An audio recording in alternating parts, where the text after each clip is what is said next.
Hi friends, welcome to my YouTube channel. ಇವತ್ತು ದೋಸೆ ಜೊತೆ ಸೋರೆಕಾಯಿ ಸಾಂಬಾರು ಮಾಡೋಣ ಬನ್ನಿ. ಸೋರೆಕಾಯಿನ ಸ್ವಲ್ಪ ತೊಗೊಂಡು ಕಟ್ ಮಾಡಿ ಇಟ್ಕೊಂಡಿದ್ದೀನಿ. ಟೊಮೊಟೊ 2, ಈರುಳ್ಳಿ 3, 1 ಕಪ್ ಬೇಳೆ ಅಂದರೆ 50 ಗ್ರಾಮ್ ಬೇಳೆ, ಒಂದು ಕುಕ್ಕರಲ್ಲಿ ನೀರು ಹಾಕಿ ಅದಕ್ಕೆ ನಾವು ಬಿಸಿ ಆದ ನಂತರ ಇಲ್ಲ ಡೈರೆಕ್ಟಾಗಿ ಆಗೋನು ಹಾಕ್ಬೋದು. ಇವಾಗ ಕಟ್ ಮಾಡಿರುವಂಥ ಸೋರೆಕಾಯಿ ಹಾಕೊಳ್ಳೋಣ. ಮತ್ತು ಒಂದು 50 ಗ್ರಾಮ್ ಅಷ್ಟು ತೊಗರಿಬೇಳೆ,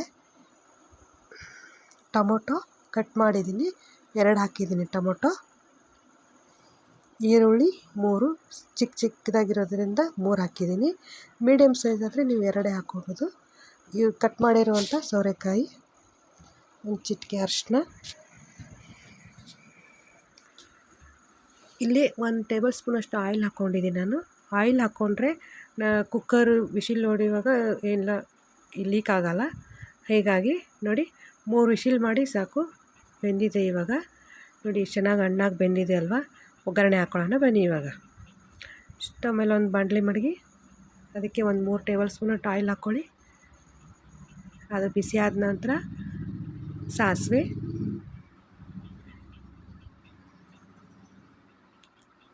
ಬೆಳ್ಳುಳ್ಳಿ, ಕೊತ್ತಂಬರಿ, 1 ಬ್ಯಾಡಗಿ ಮೆಣಸಿನ್ಕಾಯಿ, ಕರಿಬೇವು ಸೊಪ್ಪು ಇದೆಲ್ಲ ಒಟ್ಟಿಗೆ ಹಾಕೊಳ್ಳೋಣ. ಇವಾಗ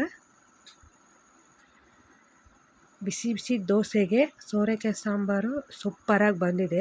ನಿಮ್ಮನೇಲಿ ಒಂದ್ಸರಿ ಟ್ರೈ ಮಾಡಿ, ತುಂಬಾ ಟೇಸ್ಟಿಯಾಗಿ ಬಂದಿದೆ.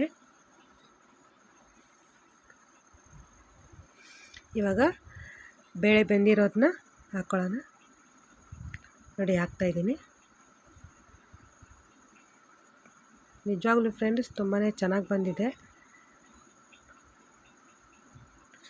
ಇವಾಗ ರುಚಿಗೆ ತಕ್ಕಷ್ಟು ಉಪ್ಪು ಹಾಕ್ಕೊಳ್ಳೋಣ. ಸಾಂಬಾರು ಪುಡಿ ಹಾಕ್ಕೊಳ್ಳೋಣ.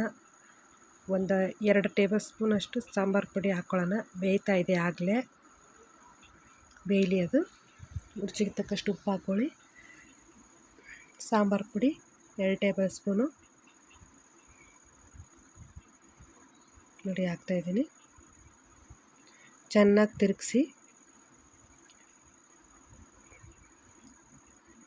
ಒಂದು 5 ನಿಮಿಷ ಬೇಯಿಸಿ ಸಾಕು. ಇವಾಗಲೇ ಚೆನ್ನಾಗಿ ಬೆಂದಿದೆ ನೋಡಿ. ಬೆಲ್ಲ ಹಾಕ್ತಾಯಿದ್ದೀನಿ ಒಂಚೂರು, ಇದು ಆಪ್ಷನಲ್ ಇದೆ. ಬೆಲ್ಲ ಹಾಕಿದ್ರೆ ಟೇಸ್ಟಿಯಾಗಿರುತ್ತೆ ಅಂತ ನಾನು ಬೆಲ್ಲ ಹಾಕಿದ್ದೀನಿ. ಒಂದು 5 ನಿಮಿಷ ಬೇಯಿಸಿ ಸಾಕು. ಫ್ರೆಂಡ್ಸ್, ನಿಮಗೆ ಈ ವಿಡಿಯೋ ಲೈಕ್ ಆದಲ್ಲಿ ಶೇರ್ ಮಾಡಿ, ಕಮೆಂಟ್ ಮಾಡಿ, ಸಬ್ಸ್ಕ್ರೈಬ್ ಮಾಡಿ, ಹಾಗೂ ನಮ್ಮ ಚಾನಲ್ನ ಹೀಗೆ ಸಪೋರ್ಟ್ ಮಾಡ್ತಾಯಿರಿ. ಬಿಸಿ ಬಿಸಿ ದೋಸೆ ಜೊತೆ ಸೋರೆಕಾಯಿ ಸಾಂಬಾರು ಸೂಪರ್ ಕಾಂಬಿನೇಷನು. ನಮ್ಮ ಮನೆಯಲ್ಲಂತೂ ತುಂಬ ಇಷ್ಟಪಟ್ಟಿದ್ದಾರೆ. ನೀವು ಖಂಡಿತವಾಗ್ಲೂ ಟ್ರೈ ಮಾಡಿ. ನಿಮ್ಮ ಅನಿಸಿಕೆಗಳನ್ನು ಈ ಕಮೆಂಟ್ ಬಾಕ್ಸಲ್ಲಿ ತಿಳಿಸಿ, ಸಾಂಬಾರು ಹೇಗಾಗಿದೆ ಅಂತ. ಈ ವಿಡಿಯೋ ನೋಡಿದ್ದಕ್ಕಾಗಿ ಧನ್ಯವಾದಗಳು ಫ್ರೆಂಡ್ಸ್. Thank you.